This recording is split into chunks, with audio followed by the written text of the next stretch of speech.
to the family of Clinton who lost their dad last week. His children include a kindergartner and 8th grade student. So Mr. Meekum, our district social worker, has stepped in to provide support for a family, made himself available to staff and students who need his services. Our thoughts are with these families during these difficult times. I'm sure by now you've heard about recent social media threats to a number of schools in the Valley. The Phoenix Police announced Tuesday 3 local teens have been arrested and others are being investigated in connection with possible threats on social media that targeted nearly 24 Phoenix high schools and some in the Tolleson region. We'd like to reassure our community that we've been working in conjunction with the police department, taking appropriate actions to ensure the safety of our campuses. Our safety team attended a summit with the Avondale Police Department leadership just today. I cannot impress enough how important it is for families to do their part by talking to their children about the severe consequences of making or sharing threats on social media. Consequences for illegal use of digital media can be have life trajectory changing consequences for teenagers. Avondale is continuing their investigation, and the 3 Phoenix teens will likely be charged with felonies.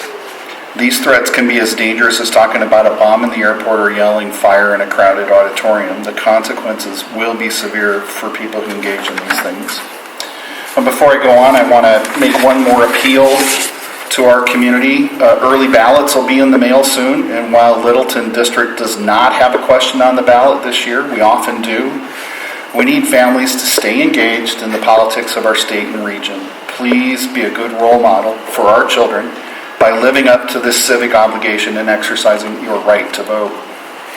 A recent article by the Arizona Education News on national funding for students ranks Arizona 15th in the nation for the number of students enrolled in K-12 schools, but 48th overall per pupil revenue, according to recent data from the U.S. Census Bureau. The Census Bureau defines per pupil revenue as the total funding received by public school systems from all sources divided by the number of students in the state. The largest portion of money in Arizona public schools comes from local sources.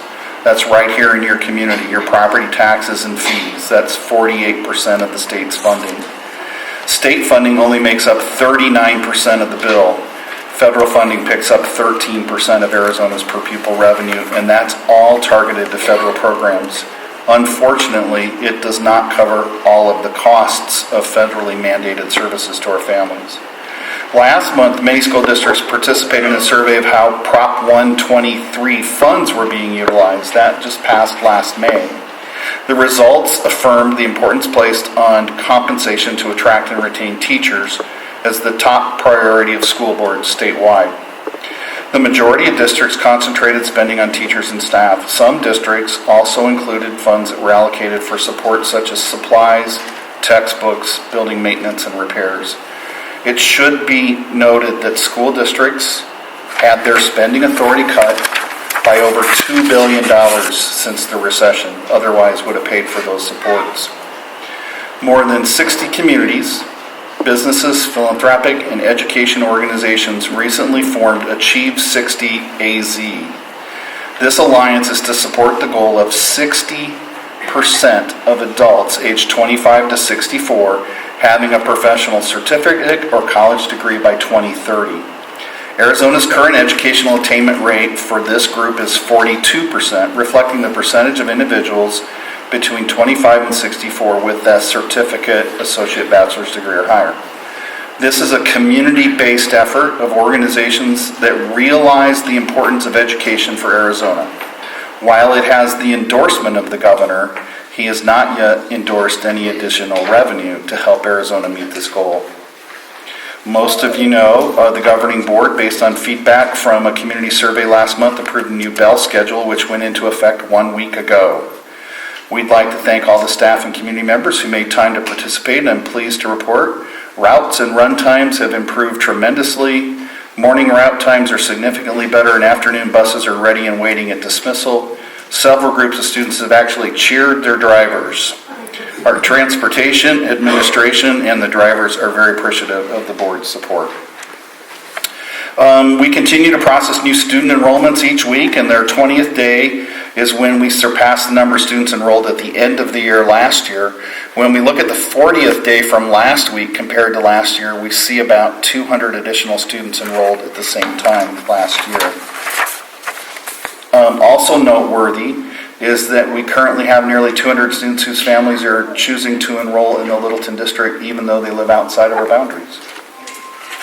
We're pleased to report that Dr. Jason McIntosh, the Exploring Potential teacher at Trace Rios Service Academy, is the winning recipient of the National Association of Gifted Children Curriculum Award and be recognized at the upcoming national convention in November.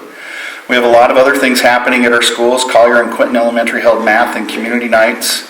Country Place Leadership Academy held a PTA membership dinner and the Kids at Hope Home and Family Destination Night. Students and families are invited to create a project depicting what Kids at Hope destination of home and family meant to them. Over at our Fine Arts Academy, a school-wide assembly is held every Wednesday. So far this year, the assemblies have included a string quartet, a solo singing performance by one of their students, and a performance by the 5th grade choir. St. Mary's Food Bank Senior Resource Manager recognized Littleton Elementary School District with a plaque recently. She thanked us for a great partnership and appreciates all that Littleton District does to support St. Mary's Food Bank. She picks up donations of leftover food from our schools, which has helped to ensure a variety of nutritious options for her clients. Ms. Mendoza wants to extend a big thank you to the kitchen managers, to the school district and the board for everybody who's helped make that a successful program. Well, basketball season is nearing the end. Regular season playoffs start October 17th when we get back from break, so I can't tell you who's advancing just yet. Coaches and the athletes are very excited to compete for the championship trophy and bring back to their schools. The upcoming season will be volleyball and football after that, so I'll have more updates on that at the next meeting. In closing, I'd like to express appreciation of the district to Jeremy Vanderzil of Duncan Farms for their soil and compost donation for a school garden at Collier, and to Alfonso Perez from Toyota Financial for their generous check donation to Littleton Elementary School. And that's all I have this evening.